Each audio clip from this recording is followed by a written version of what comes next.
I'm Dr. Dibyesh Anand from University of Westminster, and I'm also the head of the Department of Politics and International Relations. This movie, the screening and the events here, this is the first of the 8 screenings we are organizing in the UK in the next 22 days. It's been co-sponsored by Center for Study of Democracy, which is in our department, and Dr. Khoon Diy Baarav of Department of Sociology, University of Warwick. And so I will give you details of other events so that you may have friends in other parts of the country who you may want to invite for those screenings. In London, we'll have another screening on 13th at SOAS in the evening. We'll give you the details later. Now, to start with the Center for Study of Democracy, we have a research team here on post-coloniality, development and emerging powers. Now, when we study these issues, post-colonial politics, development and emerging powers, a lot of people think of India, apart from China and other places. And usually they'll think of incredible India or rising India with all its problems. But they'll think of that. When they talk of development, they'll be talking of economic development, 6% growth, 8% growth, and all those things, right? And even in terms of post-coloniality, the focus when we study India is largely on the experience of India as a colonized country. Right? So the impact of British imperialism and everything in how it's present they have been shaped.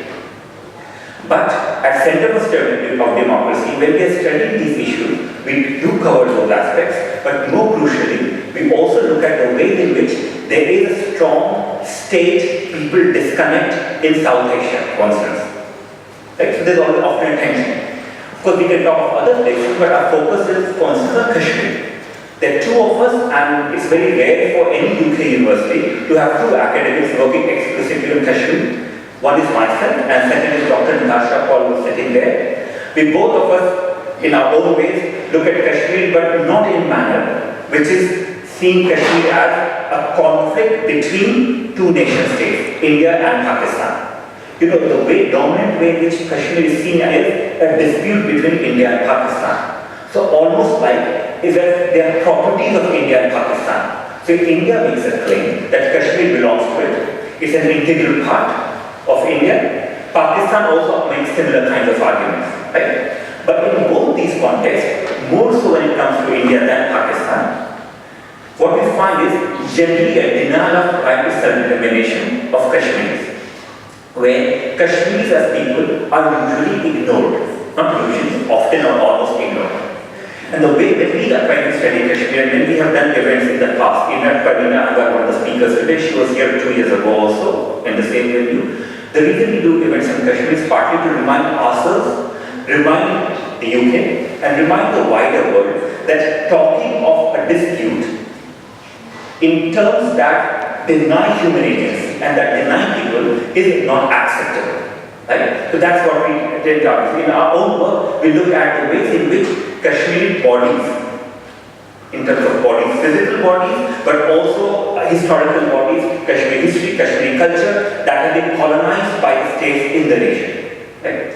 For those of most of you would be already aware of Kashmir, some of you are Kashmiri themselves, you have lived through this indignity of being colonized. Some of you will be aware about Kashmir, some of you may not know much about Kashmir. So I'm assuming, and this for those who may not know much, I don't know some of you are here, in very brief, I said, it's usually seen as a territorial dispute, but we try to put it forward and push it forward in terms of looking at the ways in which it is about people. People whose human rights have been denied, but people also whose right to self-determination have been denied and continues to be denied by emerging power of India in particular.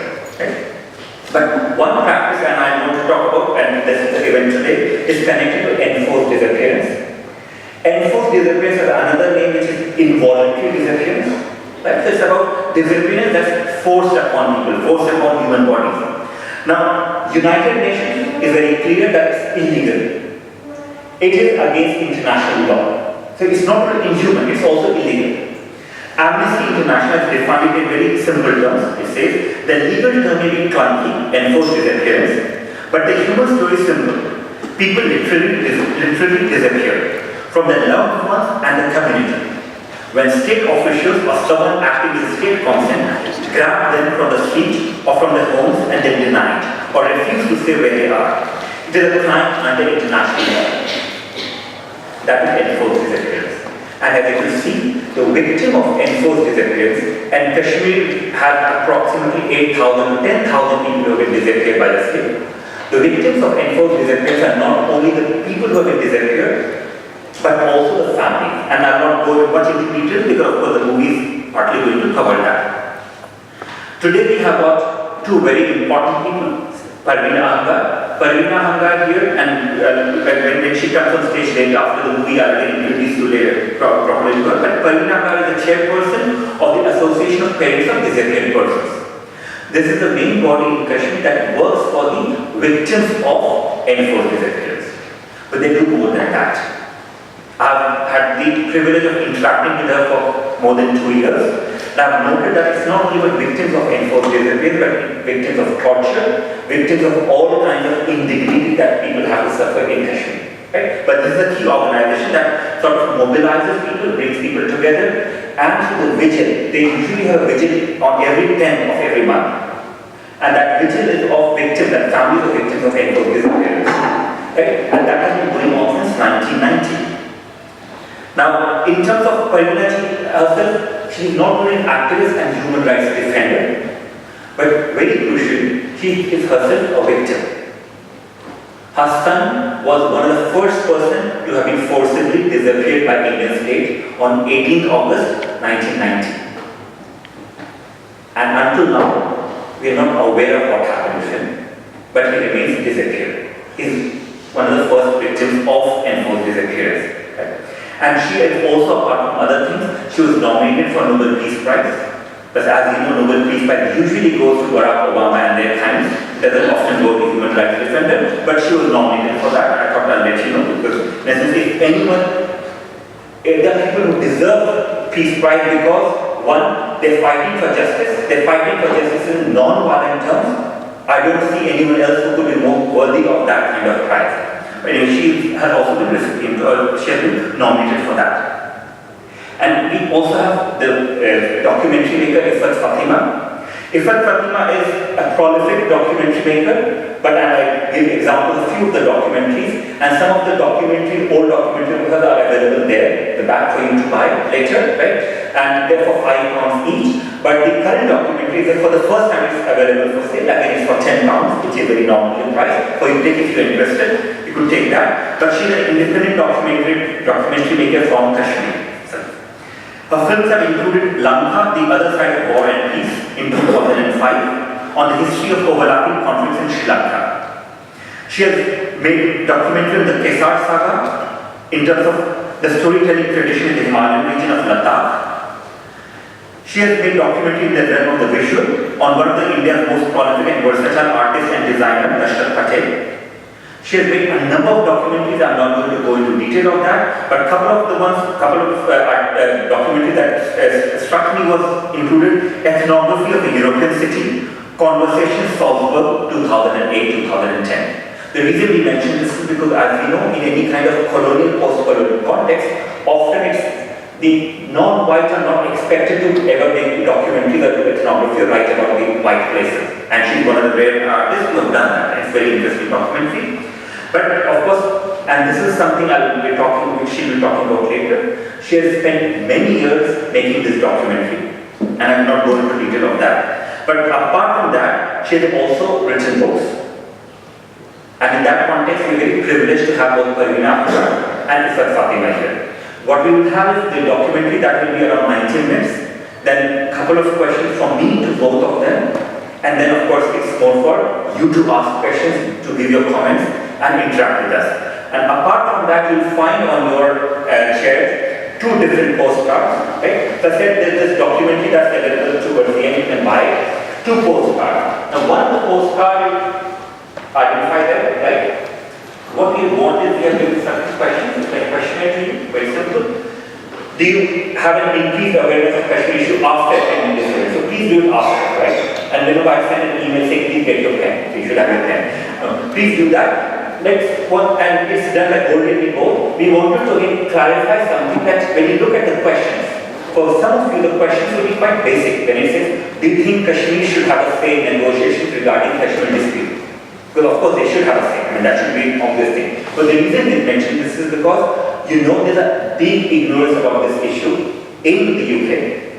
And India in particular would want Kashmir should not to have, Kashmir should be something very, Kashmir should not have a say, right? But we want your views on this. Again, so please fill that in and leave it on your chair or give it to us after this. And the second postcard is here, right? This is a postcard and these postcards include faces of people who have been forcibly disappeared. Thank you to Sana there for bringing the extra postcard because by mistake I left it in my place. Now again, this postcard, feel free to take it or take another copy from Sana later. This postcard you may send to your MP here asking them to raise the issue of Kashmir in the parliament. You may send it to Amnesty International or Red Cross, anyone else you want, again asking them to talk about enforced disappearance. Please make sure you do that. Or if you want, you can use this postcard to write something to the family of any family of victims of enforced disappearance. When you leave it there, we will read it, and depending on what you've done, again, if you want to send it to MP, please take it with you. If you want to leave it here, please leave it here. If you want more than one copy, we are more than happy to give that to you. On that note, again, let us start with the film screening, and thank you very much for your patience.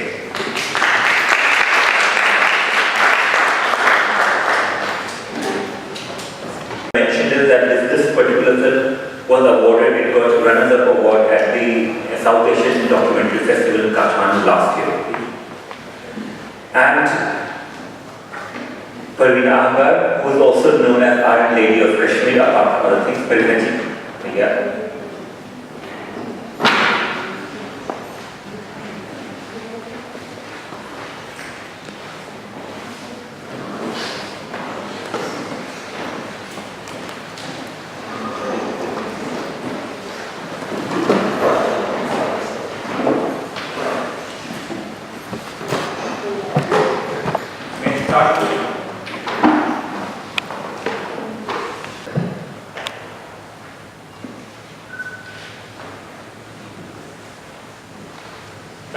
I'll start with a question for Iffat. I mean, in terms of when you make this film, I mean, and long period, long time, what are you thinking about it? Why are you doing this? Why this subject? As in Kashmir, of course, has a lot of these issues, but how do you see this particular subject and cover it?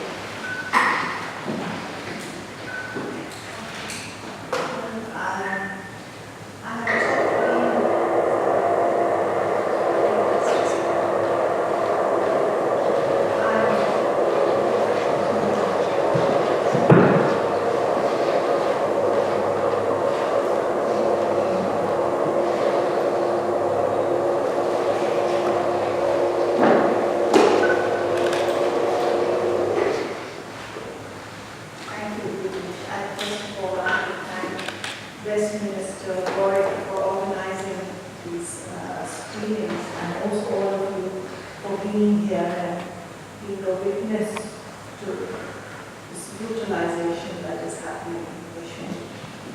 So, thank you very much. And now coming to your question, actually, I'm from Kashmir. I have sort of been a witness to what has been happening there particularly since 1989. But I worked in Sri Lanka from year 2000 to 2005. And it is in Sri Lanka actually where I sort of got first-hand sort of experience as well as knowledge of this issue of enforced disappearances. Because Sri Lanka has one of the world's largest number of disappearances. It goes into like 50,000 almost, at least it was so by 2005. So the issue of enforced disappearances, actually I got introduced to in Sri Lanka. And then when I came back from Sri Lanka in 2005, I took it up in Kashmir. And I met Parveena, whose son had been disappeared in 1990. I met her in 1990 as well, but it was in 2005 that I really saw how they had, sort of the families had picked up this issue and were actively resisting this issue, this really heinous crime of enforced disappearances, and it was their resistance that sort of inspired this film.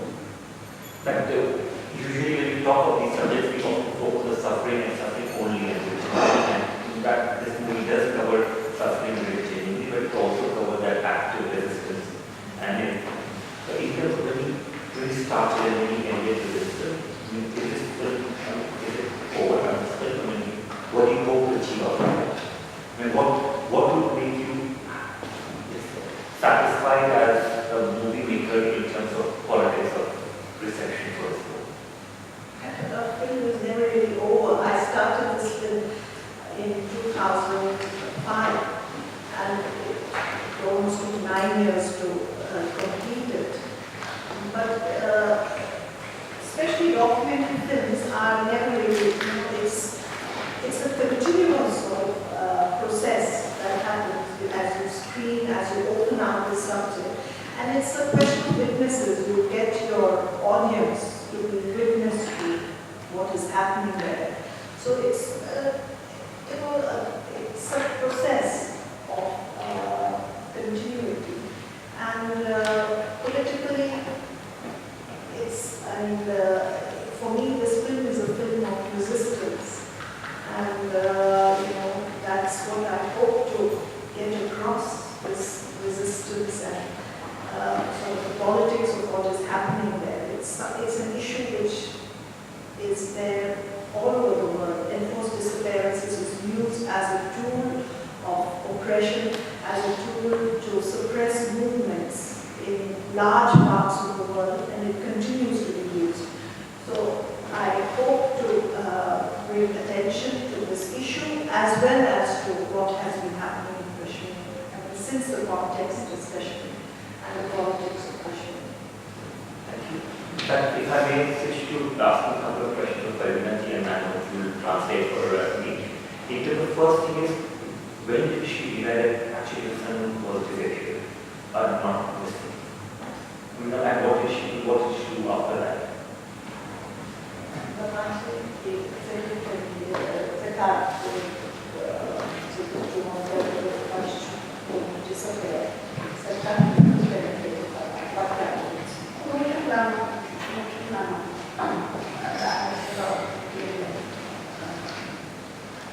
She said it was 1990, August 18th, when her son was picked up. But they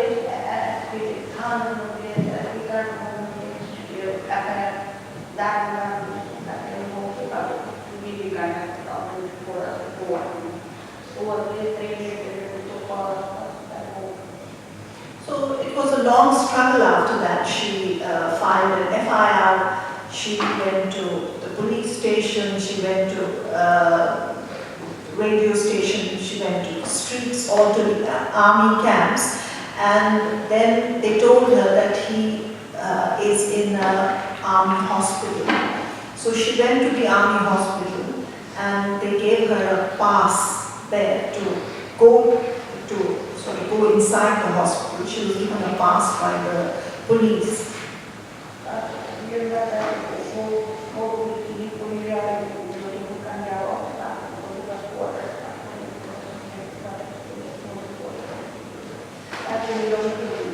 So she went inside the hospital, but her son was not there. And then she filed a case in the court and habeas corpus writ.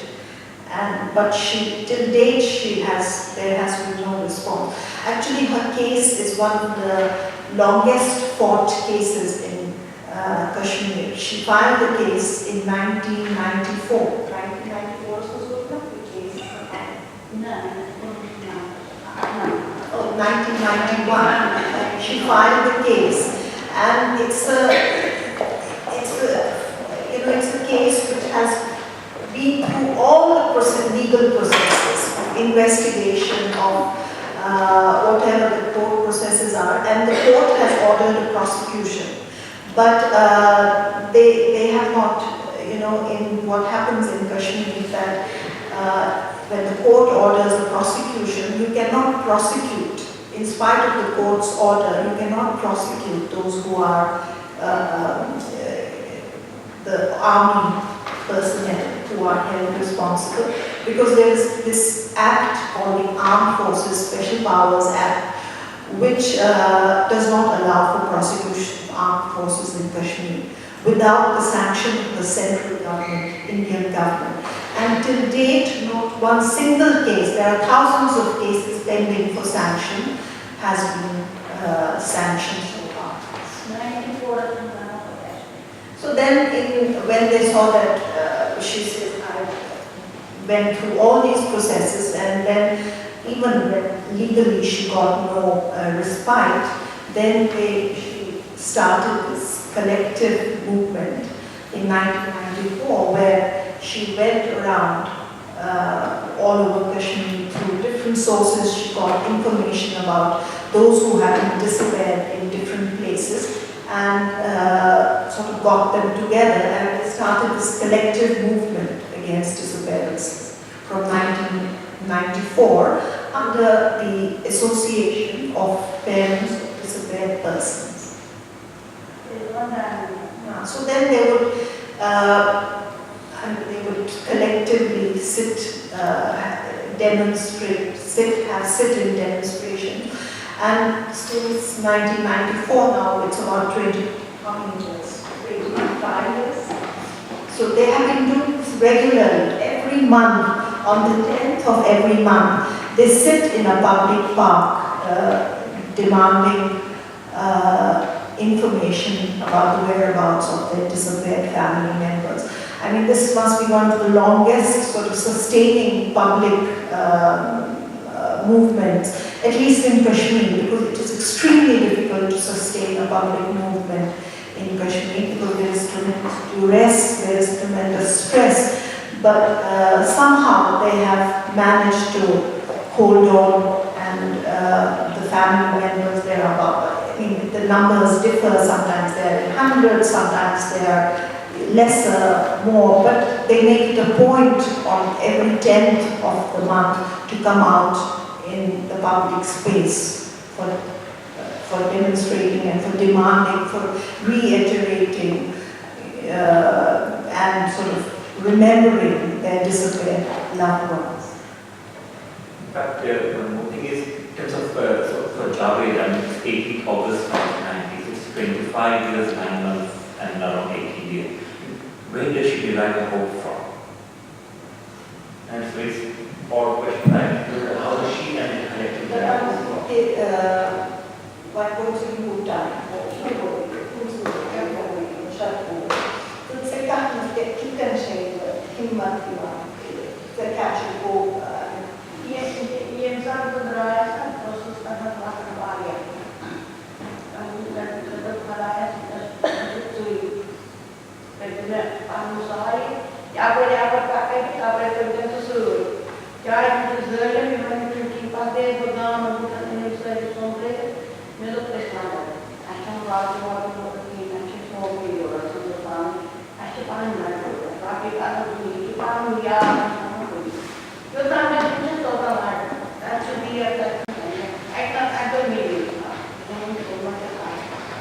So she says that I was very young when my son was disappeared, but when I decided to sort of resist and sort of struggle, so I made a sort of a vow that I'm going to carry this struggle to the very end. And she says that how much of brutality and how much of injustice can Indian state keep on doing in Kashmir. So at some point of time she says that I feel justice will be delivered, because there is a point when it has to cease.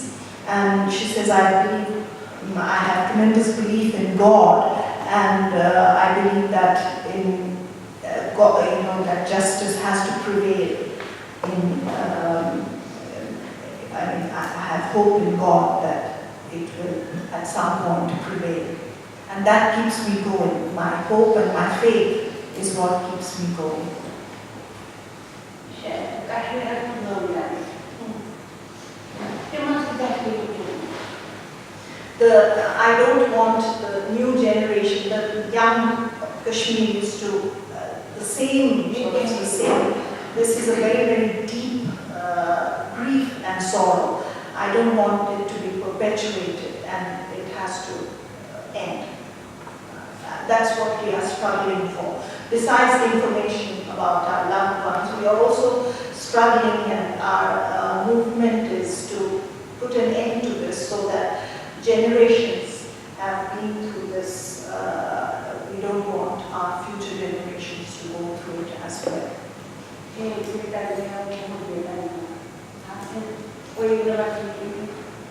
कोई मेरे साथ बहुत अच्छा होता, हम आप ही लेते हैं, किसी का बेटा है, किसी का हस्बैंड है, किसी का बाप है, इसलिए हम लड़ते हैं हमारे मन का। She says she derives tremendous strength from the support, because though she has one of her sons has disappeared, but she has got a lot of support and a lot of love and affection from people in Kashmir, young people especially, and that's what keeps her going. It is the support and resistance from the younger people who keep her going and give her strength. हिंदुस्तानी बहुत लोग किया, अगर एक दो डेढ़ लाख लोग मारते, अगर उनकी डेड बॉडी नहीं है, हमारे पास ना कोई डेड बॉडी है, ना कोई डेड है, ना कोई मामूल है, किसी का माँ मरते है, किसी का बाप मरते हो, कौन ढूंढेगा उसको, कौन उनकी लड़ते हैं, उनकी डेड बेचारे को घर देखो, एक उसकी 4 बेटा है, 4 लड़का उसका 2 शहीद हो गए या 2 को डेड बॉडी नहीं मिला, तो इसलिए हम लड़ते हैं जब तक जिंदा। So she says that millions of people have been killed in Kashmir, and there have been tremendous amount of oppression. But the issue of enforced disappearance is extremely deep, and it creates tremendous amount of grief and sorrow in the families, because it is a continuing sorrow. They neither have a grave, nor do they have a prison. They have no information about what has happened to their loved ones. So it's a continuing sorrow and a continuing grief which they have to live through. And so she says that, and this is something which we will never give up our struggle. They have to give us information about what they have done to our loved ones. हिंदुस्तानी सारा कानून मानते हैं कश्मीर के लोग, army कोई कानून। There is no rule of law in Kashmir, though India claims to be a democracy, though it claims that there is rule of law, but in Kashmir there is no law, there are no courts, there is no justice. In fact, I would like to open up for you. I mean, anyone may have a comment, question, or anything. Could you loud or reading?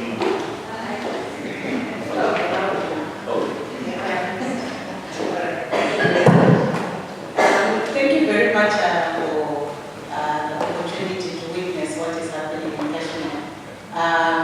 It's quite surprising that these are developments that are less known, globally.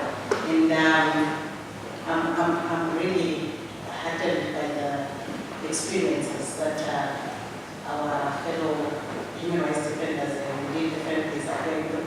But I just wanted to find out from the documentary, it would seem there was so much emphasis on what is happening, locally, like trying to explore domestic remedies, which have confirmed that they have not been working. And I just wanted to find out whether there have been any efforts to engage with the international community, and if so, what has been the response, and whether or not in your view, Fatima, such kind of mechanisms in And the other thing, my second question relates to, there was a mention of a demand for a commission of inquiry into the disappearances. I just wanted to find out whether there have been efforts being made in the Indian government to establish such kind of a commission, and what are the developments, what has been the outcome if there indeed has been such initiatives, and if so, under the current circumstances, do you think if the government of India is to establish such kind of a commission, it will be comprehensive enough to respond to the current demands if there hasn't been demands for, I think, the self-determination it is coming out very strong. Thank you very much. Let me try and answer your first question as far as whether they have engaged with the international community. It is very difficult because the international community is largely denied access to what is happening in Kashmir. In this case, if you, in the beginning, there is the UN rapporteur for extrajudicial killings, and for human rights offenders were allowed to come twice.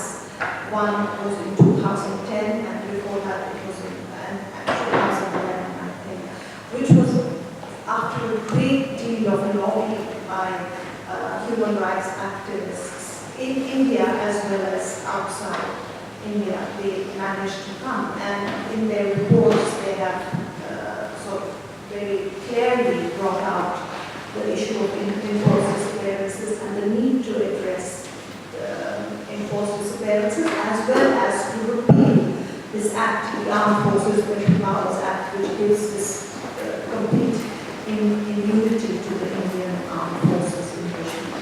So in all of these reports they have brought it out. But the international community is extremely, they are conditioned by diplomatic and other considerations. They are only if the Indian government allows them access are they able to come. And Indian government, of course, does not want to do that. Their objective is to deny access, deny information to international community as well as to the larger Indian public. They are ignorant as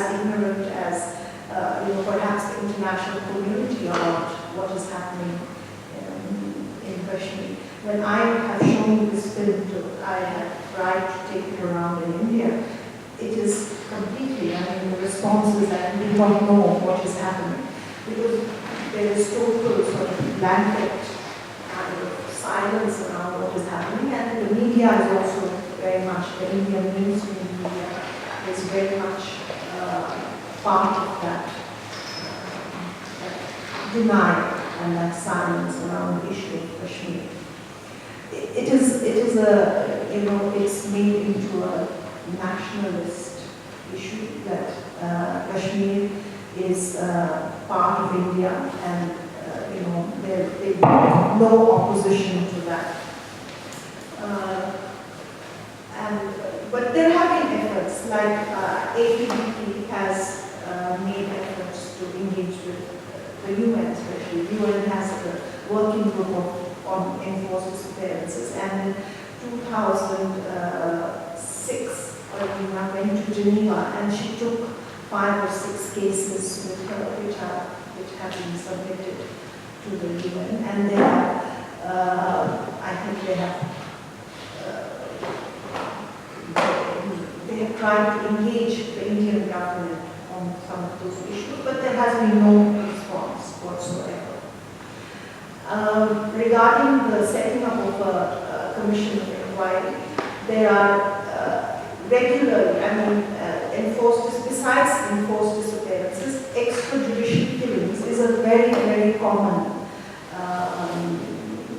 violation that happens in Kashmir. Almost, you can, in a year at least, it differs from year to year, but on an average there would be maybe at least 10 to 15 cases of of extrajudicial killing. And every time there is a killing and there is a promise of a commission of inquiry. And so far no report has been made public, or there is no, nobody knows what happens with those commissions of inquiry. So their demand, the demand of APTP, is to set up a commission, an international commission of inquiry, which would, have a clear agenda and a clear within a time frame to respond to it. So that's one of the demands, and it's a continuing demand. For 20 years they've been demanding, and not much has happened. So I think it's a long, long battle. Next.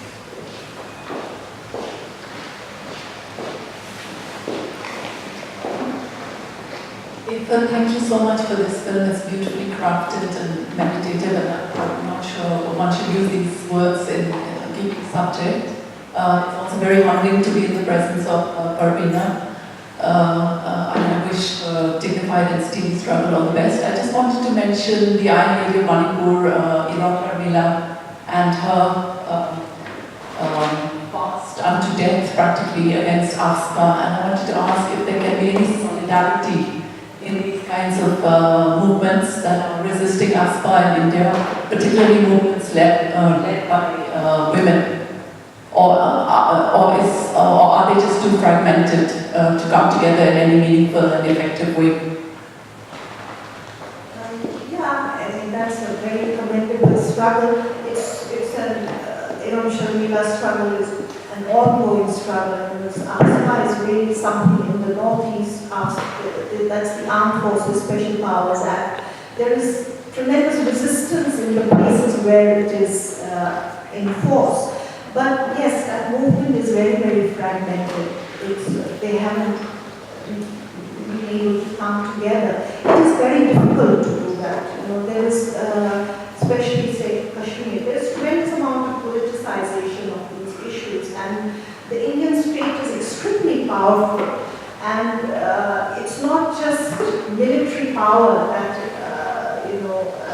the state uses, but state also uses. They have all the other resources at their disposal. So the state does not allow for these solidarities to happen or to take place in different ways. It is through co-option. There are so many different ways that the state operates. So it hasn't been, though they're having several attempts, there are people who are trying to bring about this. There are some lawyers who, actors, lawyers, say like somebody like Brinda Grover has been, she's like a link to many of these common sort of issues. So they have tried to bring about, but in the public arena, very little, I must say. Yeah. Before for those who may not know, in terms of Sharmila has been on Hunger strike since 2000. It's almost more than 16 years now. So she's been force-fed by the government using the law that suicide is illegal. So they say that she's willing to continue to protest, which implies she's willing to continue to sort of commit suicide, and therefore the force feed her. Practically, they release her every 6 months. Then, of course, she says, I'll continue to fast, and therefore they put her back into the hospital prison. It has been going on for 60 years, and with most of India, as you experience with your film, most Indians would not be aware. And those who would be aware, many of them would not care, because the nationalism that's being used is very powerful, and that's what the media and the state both cover. Next question. I was just wondering, Parveena ji, you represent the resistance movement. So doesn't the Indian state try to restrict her movement? Like, what kind of difficulties does she face traveling out of India and giving talks like this? The movement, Indian state,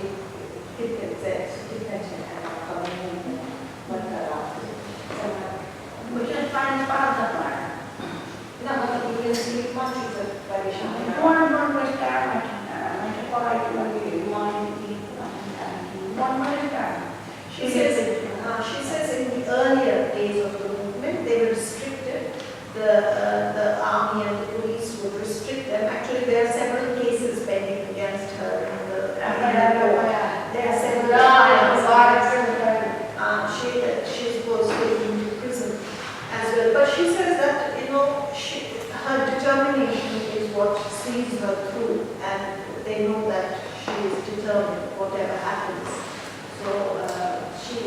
managing to. No, I meant more logistically in terms of like getting Yeah, these yeah. hours to communicate, for instance. So technically, I think she has not it's interesting actually that how that has happened, because this is APDP movement, as I said, it's the only sort of public movement which has sustained through these 20 years. And in spite of the fact that there is, like when they go out in the public, there is a tremendous amount of police and army around there. Not army, but paramilitary, which is around there when they are in the park. But they have not been stopped.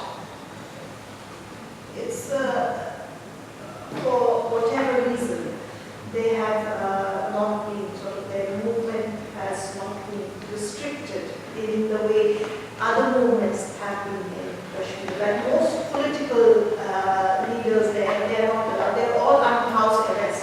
And for years on end, they are maybe for some few months they will be the house arrest, will be taken off. The rest of the time they are not allowed to move into the public. This has been happening. But the movement against disappearances somehow has managed to be in the public area in spite of logistically speaking as well. She's traveled several times outside, and they have not restricted.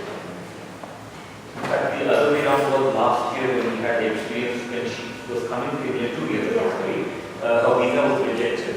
And the grounds they used was that she didn't have enough money in the bank, and they were clear that she became a asylum here, right? And my sense was it was not the British government making a conscious decision on wrong, but it was those who work in the VFS and those who work in the British High Commission in Delhi, possibly Indians with the work for the British government, who have that nationalism, they put every roadblock possible, and that's how we had 2 years ago what had happened. But other points could be, is it possible for the government think they're all women, old women, and therefore You just never know how states operate really. What are their, what are they thinking? It's very difficult to figure out. But Parveena also has tremendous support in the larger Indian human rights movement. She has, over the years, garnered a lot of influence amongst the movement in India. So, you just never know when they will crack down. next.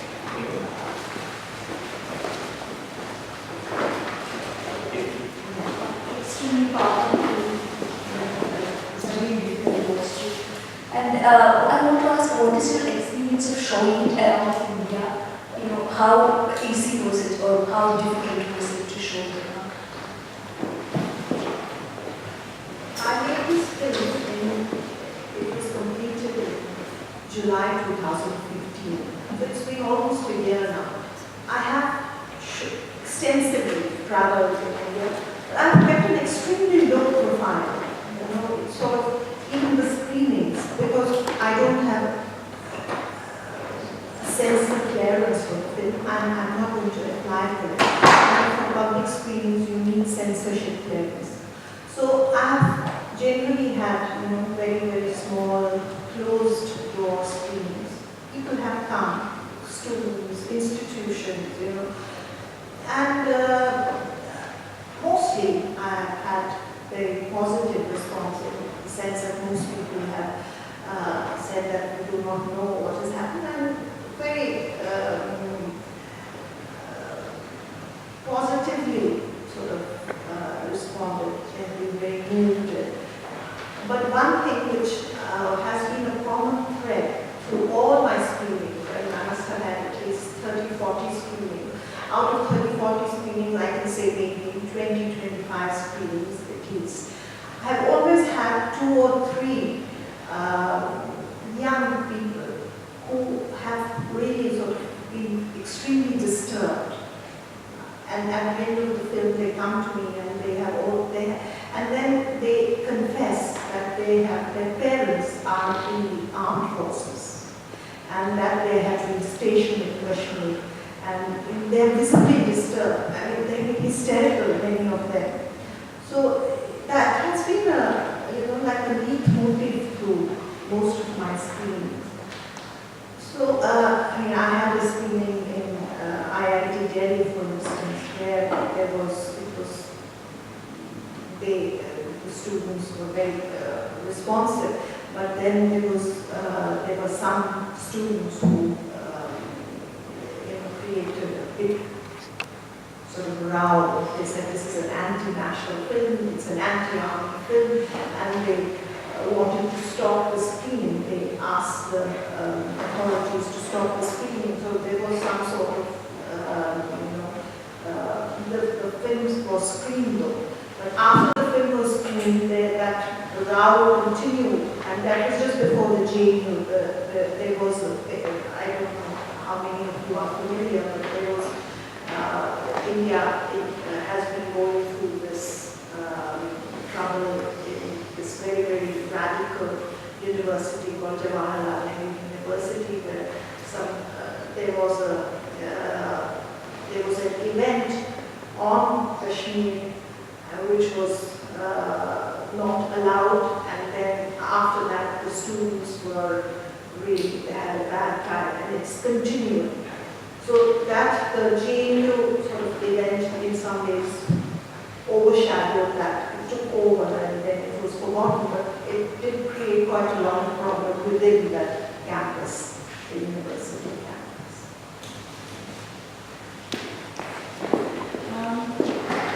Very heartening to obviously at the end where we do seem to, even not knowing, how I'm sure that, the families whose children and, young boys have disappeared, how overwhelming it is for them. And I think it has a very striking similarity with the Palestinian problem in some ways. And I feel that with the Palestinian problem, I think it's more internationally quite sort of recognized, and I think Kashmir needs to be out there and be recognized internationally, because I feel that it's a silent rally, and not many people know about it, and only people who obviously live either in Pakistan or India, or maybe people from Kashmir who have moved abroad sort of have an idea of what exactly is going on. My question was that there's, in your documentary, there was this sort of area where you mentioned about the special acts that is given to the Indian Army and they cannot be prosecuted. What do you think what can be achieved in terms of if this is sort of brought down, and one of those cases have been sort of sanctioned in the courts, whatever the cases have been going on in the courts. Do you think that would be a sort of groundbreaking, something that actually, we have achieved something somewhere?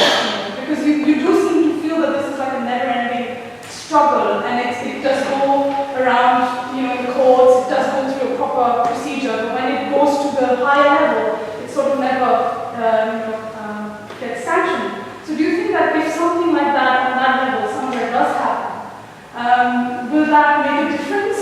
Will that give, more hope to the families of victims? For the victims, perhaps yes. I mean, in the sense that it's a draconian law. It forecloses any kind of justice or hope for justice. So if the act is removed, then it will open doors possibly for some sort of prosecution and for some sort of processes of justice and accountability to open up. But whether that will change the larger context, I don't think so, because that context is a political context, and it needs a political solution.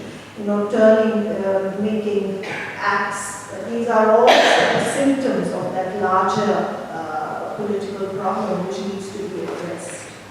So I don't think it will make a difference to that larger context, but it is important. these are for that act to be removed so that the procedures of accountability are generated, and it is important for families to know what has been done to their loved ones. At least the families will get some sort of a closure if some investigation processes are initiated. And that is extremely important, though the larger question of political resolution, of course, remains in spite of that. There's a question following that. This basically was done in 2010, was mentioned in the documentary, the Special Act. No, Special Act has been there since 1990. And what was before that?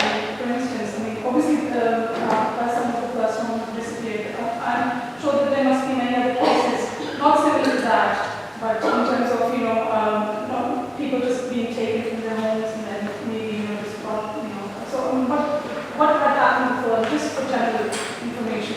In 1989, there was an armed uprising in Kashmir. This act, after the armed uprising, the Indian state sort of sent a large number of armed forces. Though the militarization process was in Kashmir even before 1989, it's not that it was not there, but it was not so obvious. It was not there in the civil areas. The civil areas were, it was different kind of militarization. But in 1989, there was an armed uprising, and following that, there was this tremendous high-scale militarization, which was supported by some of these legal acts. An Armed Forces Special Powers Act came with that. It was to grant immunity to the armed forces for whatever they might do or whatever they might, in course of their operations in Kashmir. So before that, that act was not there. And there were other acts which were not specialized acts. Armed Forces Special Powers Act is an act of Parliament, which was it is there in the northeastern states, 7 states of northeastern India and Kashmir at the moment. In fact, to add to what Iffat was saying, in northeast parts of northeastern India, since 1956 or 59, they haven't done that. Of course, some Indians would say, oh, this is an emergency power to deal with armed resistance. But the reality, once it's imposed, except for a couple of places like Tripura and others, mostly it has stayed on. For instance, Indian government is making an argument like Syrian government does, which is that there's an emergency law in Kashmir since 1990, and whenever there are efforts to, or there are talks about should AFCA be removed, and the response of Indian military always is we need it. On one level, the Indian military says that armed insurgency is finished off, there are only 300 to 400 militants, and there are 700,000 Indian military paramilitary. And yet, whenever they will talk of removing this act, while keeping in mind that there are already other acts that can empower the state, right? But even that is not removed because part of it is not only control, but part of it is that egotistical effort that why should we even allow that inch of dignity or hope? That is why part came in. You say, could there be hope? The way when you look at Indian state and how it operates in Kashmir, they don't want to do that. They will want to do that. Yeah, these are really, if you look at the issue of disappearance, why are people disappeared? That's the question we need to ask. Why is there extrajudicial killing? Now, those are questions, basically they are political reasons. People are disappeared so that people are terrorized into submission. So that's when, some of these issues get clear, because ultimately it is a political problem that needs to be addressed and resolved. And you cannot possibly resolve them through militarization or through military power. That is what, that's why we make films, that's why whoever wants wants to sort of, the point is that Kashmir is a political problem, and it has to be resolved through political interventions. And the primary party in this, primary stakeholder in the problem are the people of Kashmir, because it is their lives and it is their future that is at stake. For the Indian state, or for that matter the Pakistani state, it is a question of their national egos, it is a territorial question, it does not really affect them. It affects them, of course, in the larger sense, but on a day-to-day, it is the people of Kashmir, and it is their future which is at stake. So it has to be addressed, keeping in mind the aspirations of the people of Kashmir, their political aspirations. And the problem is that it is those political aspirations which have been denied, and they have been denied since 1947. India and Pakistan got their freedom, but Kashmir was denied that same self-determination which the two countries got at some point. So, and both these countries are sort of conspiring in some ways to deny that. Last. Okay. So we have two questions. Quick one and then next. Just a small one. It's just obviously the United Nations did get involved eventually, and there was a case where they were put forward with a referendum. They asked the Kashmiri people whether they want to stay with India or whether they want to, and that already happened. So it's a non-binding resolution. Sorry? It's a non-binding. That's correct. But obviously, that does sort of resonate that there was some sort of an international sort of, can the Kashmiri people not somehow take it there, or not the Indian people recognize that there is something, if we are trying to get the international community. So can we not sort of, rekindle this whole thing again? Yeah, that is important. Of course, the international community has to get involved in it. See, what the international community gets involved in issues when they have reached a point of no return. They entered into Bosnia when everything was over.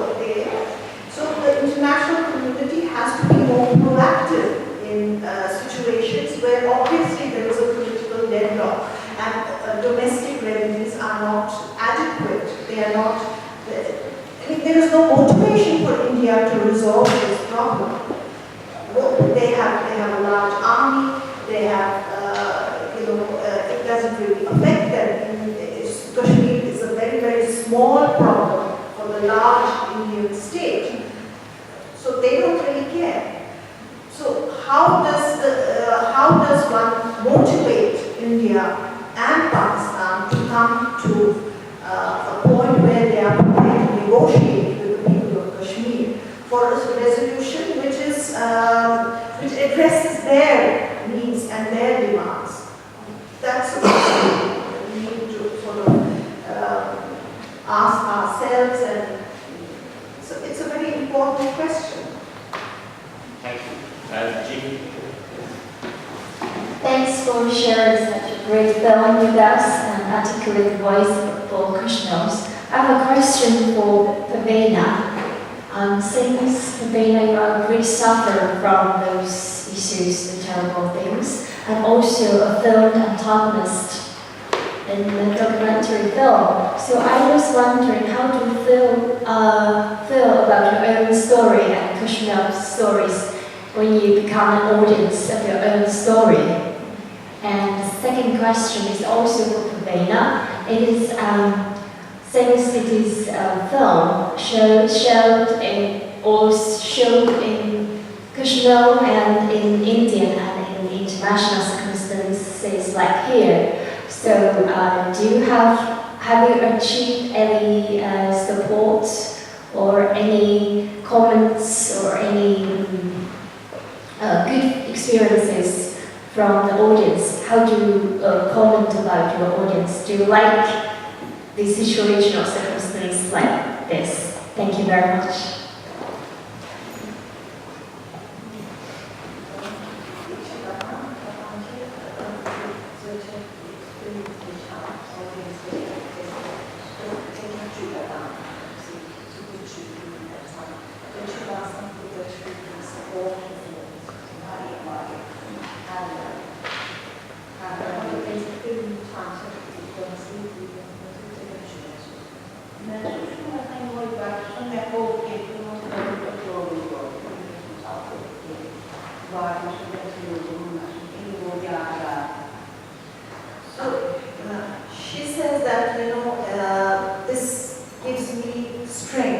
He says that this is like a witness. It's like a sort of my son gets brought to life in a way through the film, and when I speak with the audience, it resonates. It gives me tremendous energy, and I feel that maybe I have achieved something because a lot of people are witnessing our story, and that what is happening in Kashmir, they become witnesses to it through the film, and so our struggle gains through that. Our last question, and just for clarity, in terms of what can be outside, let's say, we're not in India, we're not in Kashmir, what would she like us to do, which may help in their struggle for justice in terms of solidarity? I just get to describe this sort of share. Just share something. I guess I'm going to watch the video on it. With all the lessons, the Dhamma University, the Hartford University, Illegal University, and the University, Chicago, I think we started in the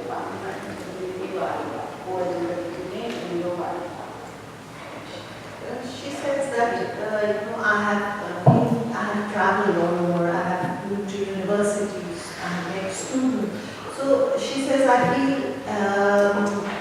that I get strength from them. I feel that I've lost one son, but I have gained a lot of support for our struggle, and through it's important to share. So she says that the audience it is their responsibility to share this, to get our voice across, so that something is done to address our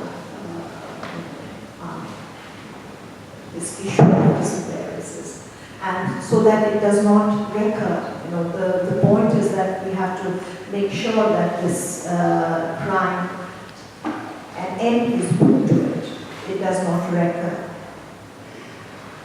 And for that, she says that that audiences have the responsibility, I think she says.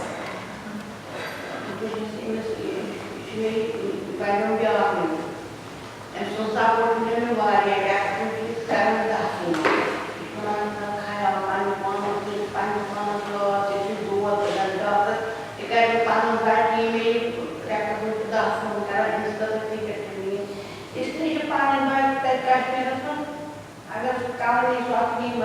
Support me,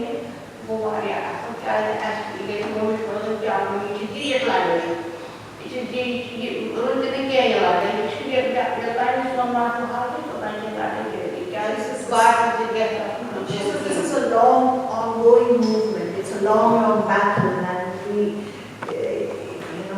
have to understand that. We understand that it's a long battle, but along the way, we are collecting support. People are becoming part of our movement. She says, like, say, Dibyesh has become part of the movement. He calls me up twice a month at least. In the same way, people who I interact with, they become part of the movement. So she says that whoever witnesses our sorrow and grief, whether it is through a film, whether it is through whatever contact, in some way or the other, they become part of the movement. And that has been happening over the years. And since it's a long movement, as we collect more and more people, we hope that we can, at some point of justice will be, will reach some point where perhaps possibilities of justice can open out. Thank you very much, Iffat and Parveena ji. In terms of while I conclude, let me remind you, you have got 2 postcards with each film when you have.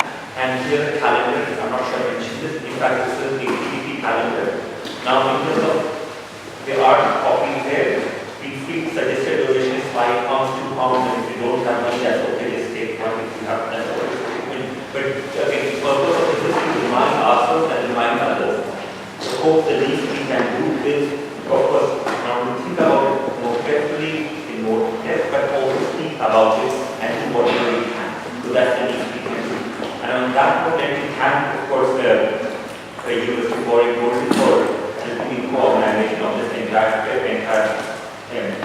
screening. We have got one on 5th, which is in Birmingham, 7th at University of Warwick, 13th at SOAS, 14th at Oxford, 15th at Manchester, 17th at Newbury, and 20th in Cambridge. So again, we are doing a lot of multiple screenings because part of it we want these kind of issues to be raised and it to have some impact upon how the public discourse is conducted here. You're right, I mean, this is an issue which is somewhat very similar to what's happening elsewhere. And yet there's hardly any attention paid. Hopefully, these kind of people will help. But the only thing I assume I can say on behalf of all of us here, including the audience, to Parveena, listening to your work, to Parveena is that चाह रहे हैं कोशिश करें लोग सब मिल करके और सुनेंगे भी और कोशिश करेंगे आपकी बात को to support the work and to support and to raise